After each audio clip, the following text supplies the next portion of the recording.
Samsung তাদের smartphone কালেকশনে add করে ফেললো আরো নতুন একটি স্মার্টফোন, যে স্মার্টফোনটির নাম হচ্ছে স্যামসাং গ্যালাক্সি S20fe। তো কোম্পানি দাবি করছে যে এই ফোনটা একটা ফ্ল্যাগশিপ ফোন।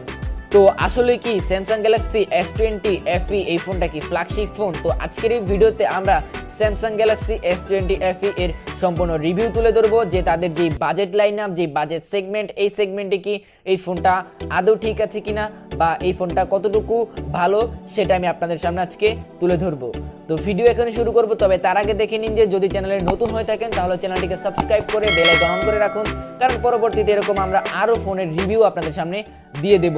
সো চলুন আজকের মূল ভিডিও শুরু করা যাক।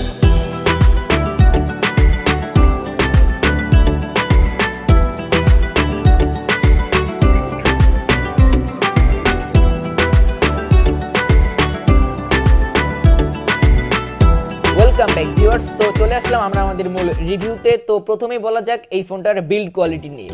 তো এই ফোনটা সম্পূর্ণ অ্যালুমিনিয়াম ফ্রেম এবং প্লাস্টিকের কম্বিনেশন একটি ফ্রেমে তৈরি করা একটি ফোন, এবং যার পিছনে একটু গ্লোসি ফিনিশিং দেওয়া, তার জন্য দেখতে অনেকটা সুন্দর লাগে, এবং সামনে পাচ্ছেন আপনারা গ্লাস।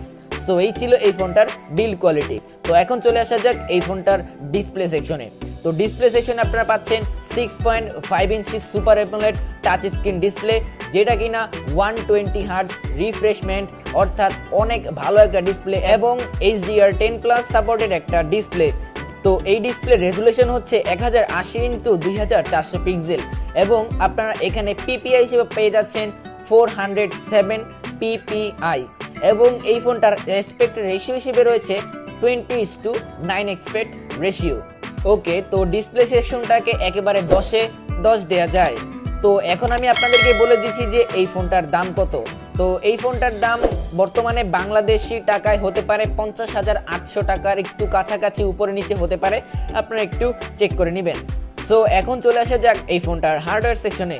তো হার্ডওয়্যার সেকশনে ইউজ করা হয়েছে 6GB র্যাম এবং 8GB র্যামের ভেরিয়েন্ট, এবং আপনারা পেয়ে যাচ্ছেন 128GB ইন্টারনাল স্টোরেজ এবং 256GB ইন্টারনাল স্টোরেজ। সো এখানে অ্যান্ড্রয়েড ভার্সন হিসেবে ইউজ করা হয়েছে অ্যান্ড্রয়েড 10, যেটা কিনা একেবারে লেটেস্ট একটা অ্যান্ড্রয়েড ভার্সন। তো সবগুলো ফোনেই এখন এটা বিল্ট ইন করে দেওয়া হচ্ছে। তো এই ফোনে চিপসেট হিসেবে ইউজ করা হয়েছে Exynos 990, যেটা কিনা 7 ন্যানোমিটারের একটা খুবই ভালো পাওয়ারফুল একটা চিপসেট, এবং এখানে সিপিইউ হিসেবে ইউজ করা হয়েছে অক্টাকোর 2x2.74 GHz এর একটি পাওয়ারফুল সিপিইউ, এবং জিপিইউ হিসেবে ইউজ করা হয়েছে Mali G77MP11, যেটা কিনা খুবই ভালো একটা গ্রাফিক্স প্রসেসিং ইউনিট স্যামসাং এর তরফ থেকে। এবং এখানে সবচেয়ে ভালো যে দিকটা সেটা হচ্ছে যে ব্যাটারি হিসেবে পেয়ে যাচ্ছেন 4500 mAh লিথিয়াম আয়ন ব্যাটারি, যেটা কিনা কোম্পানি দাবি করছে আপনারা প্রায় 3 থেকে 4 দিন পর্যন্ত ব্যাটারি ব্যাকআপ পেয়ে যাবেন। তো এই ফোনটি দিয়ে গেমিং এর বিষয়ে আমি আপনাদেরকে একেবারে বাংলা কথায় একটা বলবো, যেটা কিনা আপনারা পাবজি বলেন, ফ্রি ফায়ার বলেন, S9 বলেন, যে কোনো গেম আপনারা এখানে ধুমায়া খেলতে পারবেন। তো ওভারঅল হার্ডওয়্যার সেকশনটাকে একেবারে 10-এ 10 দেয়া যায়। তো এখন চলে আসা যাক এই ফোনের মেইন পার্ট ক্যামেরা সেকশনে। তো স্যামসাং কিন্তু প্রতিনিয়তই তাদের ফোনগুলোতে খুবই ভালো ক্যামেরা ইউজ করে আসছে। তো সেটাই এই ফোনেও করা হয়েছে। এই ফোনে আপনারা পেয়ে যাচ্ছেন ট্রিপল ক্যামেরা সেটআপ, যার মেইন সেন্সরটি হচ্ছে 12 মেগাপিক্সেলের ওয়াইড অ্যাঙ্গেল লেন্স, এবং 8 মেগাপিক্সেলের একটি টেলিফোটো লেন্স, এবং 12 মেগাপিক্সেলের একটি আলট্রা ওয়াইড লেন্স, এবং ফ্রন্ট ফেসিং ক্যামেরা হিসেবে ইউজ করা হয়েছে 32 মেগাপিক্সেলের একটি মেইন আলট্রা ওয়াইড সেন্সর, যেটার মাধ্যমে আপনারা একেবারে ভালো থেকে ভালো ছবিগুলো আপনারা ক্যাপচার করতে পারবেন। তবে আমার প্রেফার ছিল যে সামনের ক্যামেরাটা পিছনে দিয়ে পিছনের ক্যামেরাটা সামনে দিলে আরও একটু বেটার রেজাল্ট পাওয়া যেত, কারণ আমরা পিছনের ক্যামেরাটাকে একটু বেশি ইউজ করে থাকি। তো এখন চলে আসা যাক এই ফোনটার ভিডিও রেকর্ডিং বিষয়ে।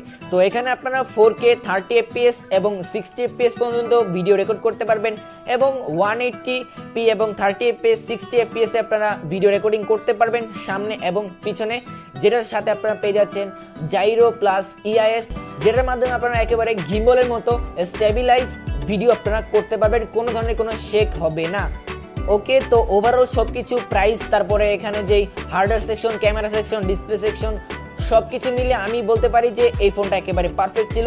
আপনারা যেই ফোন বাজেট, এই বাজেটের ভিতরে আপনারা এই ফোনটি কিনতে পারেন একেবারে নির্দ্বিধায়। তো ভিউয়ার্স, আজকের এই ভিডিওটা এই পর্যন্তই। আমি আশা করছি আপনাদের সম্পূর্ণ রিভিউটা আপনাদের মাঝে তুলে ধরার চেষ্টা করেছি, এবং আশা করছি পেরেছি। তো আজকের ভিডিওটা এই পর্যন্তই, দেখা হবে আপনাদের সাথে পরবর্তী কোনো মোবাইলের রিভিউ নিয়ে। সেই পর্যন্ত আপনারা সবাই অনেক অনেক ভালো থাকবেন, সুস্থ থাকবেন। Till then keep watching.